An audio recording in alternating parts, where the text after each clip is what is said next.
Hello adventurers, defend the dairy damsels, it's time for Roll for Sandwich, the series where I let fate decide my lunch. Let's go! Today's episode of Roll for Sandwich is sponsored by Dietz & Watson. They've provided all the meats, cheeses, and some other goodies for today's episode. Let's see what kind of sandwich we can make with them.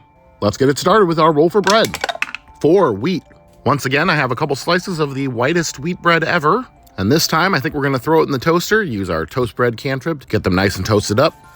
And there we go, from pale as a bedsheet ghost to nice and golden brown. Next up, let's roll for Maine.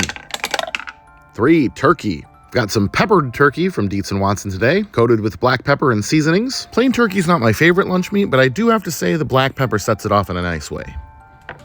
Let's roll for some cheese. 1 jalapeno and cayenne cheddar. This is a creamy New York State processed cheddar infused with jalapeno and cayenne pepper. It's definitely a bit spicy, but not too crazy, and should go pretty well with our turkey. Pretty okay so far. Let's roll up some roughage. 7 sauerkraut and 11 none. We've got some old-fashioned barrel sauerkraut from Dietz & Watson. This fermented cabbage will add a nice bit of acid to our sandwich, as well as bringing a decent amount of moisture. So far, we've kind of got a weird riff on a Rachel sandwich. Let's get wild with the Wild Magic Roll. 14 chips. The chips I have right now are these cheddar and sour cream chips. We'll get a nice layer of them on top of our sauerkraut here. I think the flavor will fit in just fine, and it should add some nice crunch to the sandwich, which we've been missing. Just 1 roll left to go. Last but not least, it's our D20 sauce roll. Here we go. 17 Cajun-style mayo. All right, looks like we're going to top this one off with some spicy mayo. Should go pretty well with what we've got so far. I see this being decently cohesive.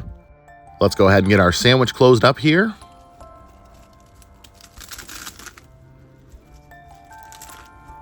Get our toothpicks in to hold it together, and let's get it cut in half. And let's take a look at that cross-section. That looks pretty good. Got a turkey sandwich about a month before American Thanksgiving. Nothing too scary on this one. Let's see how it tastes.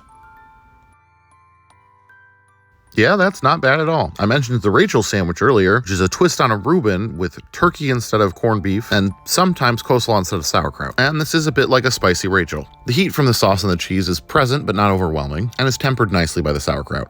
The chips do give a nice crunch, but unfortunately, since we had to put them directly on top of the sauerkraut, some of them did get kind of soggy. But what are you gonna do? That's what the dice said. But a few soggy chips, it's not going to be enough to derail this one. It's still a perfectly enjoyable sandwich, and dice gods know I've seen much worse on this show. Not a bad Wednesday, all things considered. I'm going to give this one a 7.0 out of 10, and I'm going to call it Rachel's Ghost.